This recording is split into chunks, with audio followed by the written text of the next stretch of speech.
Hey, welcome in today, guys. Got a fun, awesome paper plate project. I love paper plate projects because they are super cheap and easily affordable and accessible by all my students, that they could always do it at home if they like. What I got for you guys today is A fun thing with oil pastels. Kids have really been liking oil pastels, and I actually got this idea on TikTok. So shout out to all you art teacher TikTokers or TikTok artists out there also. Just a super cool, easy project. So let's get started. First thing that you want to do is have some oil pastels. I got two different kinds I'm gonna try. First thing is to fill up your paper plate with oil pastels as much as you want. You can do any sort of shapes or patterns. I always tell my kids, usually about 2 fingers. Try to make your shapes about 2 fingers size. You can see that I only have one side of this one done. Really good opportunity to talk about different types of shapes in the art room.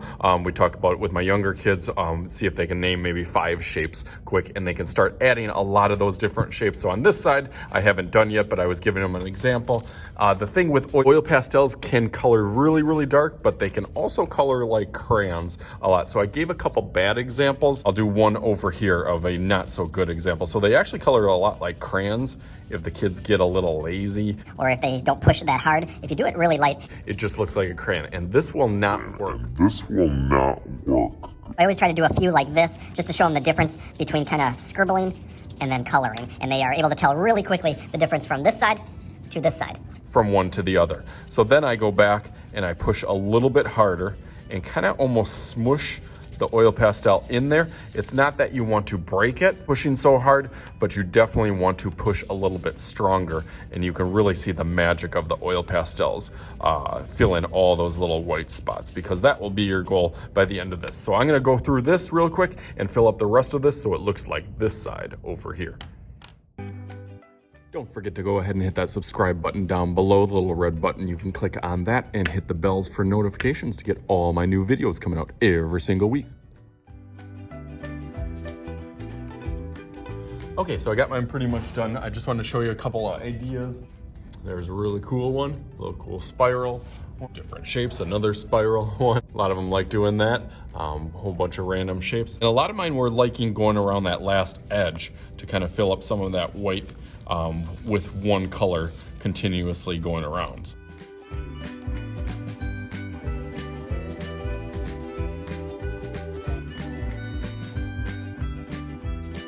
But for this time, I am going to take some black tempera paint. It can be any sort of black tempera paint.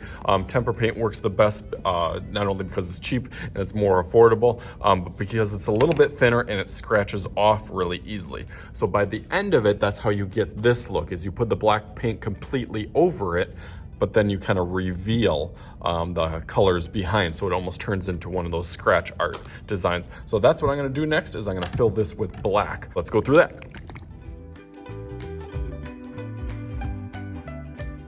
So that's what I'll usually do, is I'll give them kind of a squirt onto their plate, and then I'll ask them to start spreading it around. I'll kind of example of doing a smooth brush stroke across the whole plate to try to fill up any extra gaps. You don't want any clumps, because then it takes a little longer to dry. And I try to do this in 2 classes. That one class, they do the paper plate, and then the next time they come back and it's dry and they do the scratch art. So if you go from one way, you can always flip your brush around, and then you'll have it kind of filled up with a bunch plate, and then you can try to do the outsides also. Go through that and finish it up real quick.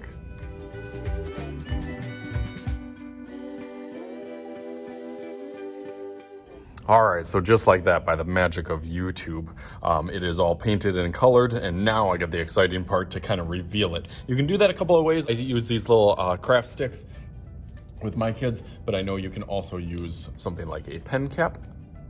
That'd be a nice little scratcher, or a paper clip. That would work fine. For scratching out the designs, I usually give the kids a few different options, that they can do some sort of mandala or kind of zentangle design, or theme with shapes and patterns, different kinds of lines, or they can do like I did here, kind of like a bubble or block letter, something to do with their name, having it to be a little bit thicker than just obviously writing their name normal. It has to be filled in a little bit more, like that.